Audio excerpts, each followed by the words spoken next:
Trading212 is a commission-free investment platform that I use for my own personal investment portfolio, and they've been recently making some major upgrades to their platform's offerings. So today, in partnership with Trading212, I wanted to share with you guys one of the latest updates, which is the share lending feature, which actually allows you to earn daily interest on your investment portfolio. I'll discuss exactly what the feature is, how it works, how it can also benefit you guys, along with some of the risks associated with it too. But firstly, quick disclaimer, when you are investing over on Trading212, your capital is at risk and the value of your investments may go up as well as down, as you guys see with my own investment portfolio updates here on this channel. So with that said, let's actually talk about what exactly share lending is. Well, share lending is a process of transferring or lending shares to a borrower where Trading212 acts as a little bit of a middleman. Sounds strange, but it is a very well established process which is absolutely key for the efficiency and the robustness of capital markets. Now you might be thinking, well, why on earth would I want to lend my shares and who on earth would want to borrow them? So let's touch upon this point first. Well, it's a really common thing amongst longer term investors,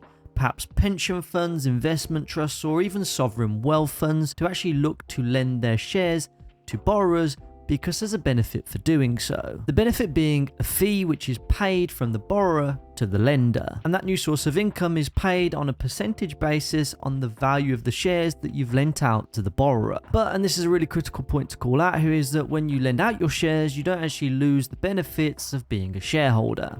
Now what I mean by that is typically some companies can pay dividends.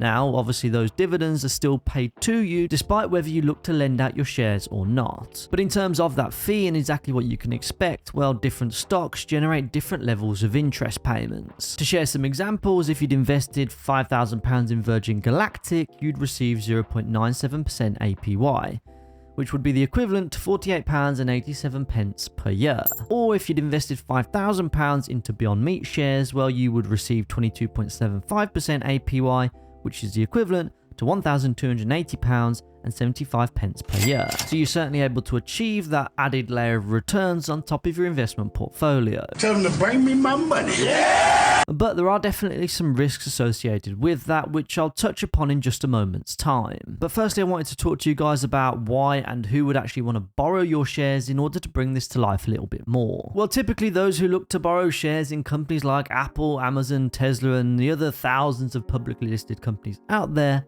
are banks. And there's two major reasons for doing so. Firstly, to guarantee efficient and liquid markets. Banks usually commit to buying a certain amount of securities at any given time, and that's something called market making. And this essentially is a requirement by either the demands of their clients, the government, or regulation. Because remember, a stock market can only be efficient and liquid if buyers and sellers are matched. And nowadays we have computers and algorithms which make this somewhat instantaneous to connect buyers and sellers pretty much all over the world.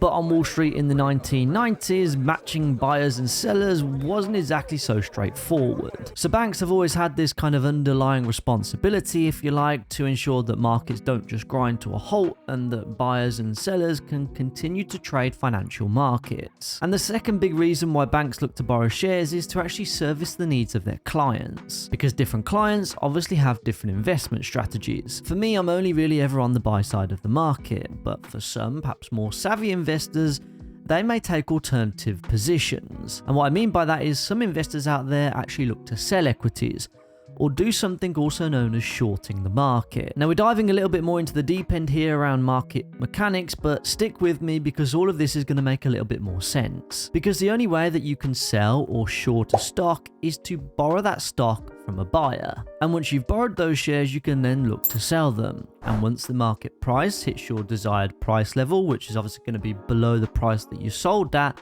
you can then look to buy those shares back in order to reverse the transaction. At which point you can return that stock back to the lender in return for a fee. And I suspect those interest payments are a reflection of the higher risk to short positions that any given stock has within the market at any given point in time. So it's also worthwhile looking at something called the short interest within a stock, whereby you can actually check out the percentage of shares being sold versus the total outstanding shares available. Now for Beyond Meat as an example, they have a 42.23% short float. So nearly half of the total outstanding shares within that company have a short position activated on them, which means investors believe the price of that company's stock is going to continue to fall in value. Whereas Virgin Galactic, on the other hand, only have a short float of 20.49%, which is obviously significantly less than Beyond Meat. Now, of course, a short interest on a stock can change at any given day, and therefore the payments that you receive may actually differ to the interest rates highlighted on screen. I guess it's all a case of supply and demand. If there is higher demand from borrowers to look to short the company's stock,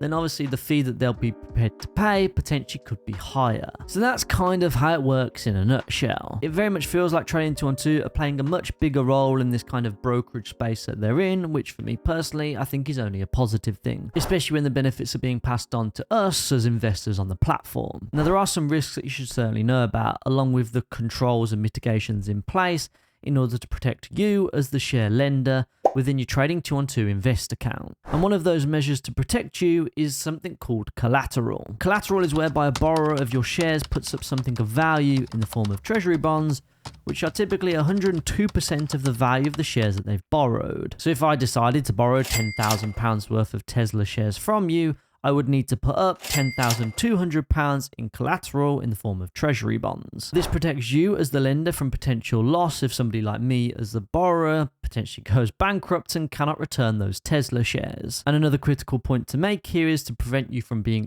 undercapitalized, because appreciating the value of those Tesla shares may fluctuate on any given day. In order to maintain your protection, the total value of those shares are actually revalued on a daily basis, and therefore the collateral is adjusted in order to suit that new value. So regardless of what happens to the value of those shares, you'll always have that 102% collateral within any given position. Now, of course, at an individual level, you see these self-proclaimed traders who probably go bankrupt all the time. But when we're talking about this at more of an institutional level, it's obviously a lot less likely. And in any case, if Trading 212 and all other parties decide to go bankrupt all at once, despite that being a big doomsday scenario anyway, all of your assets are actually still protected by up to £85,000 by the Financial Services Compensation Scheme. So look, there's some big benefits in the form of income if you've got the risk appetite to activate this feature within your Trading 212 Invest account. And as a result, it may be something that's worthwhile considering within your overall investment strategy. But for any of you guys who don't already have a Trading 212 account, then be sure to click on that link down in the description below, whereby if you sign up, you'll get one free share valued up to £100 to help you get started. So that's the update, guys. If you do have any questions, be sure to leave them down in the comment section below. As well, if you're also interested in all of the other updates that are currently going on the Trading 212 app, then be sure to click on that video next. With that being said, see you over in the next one.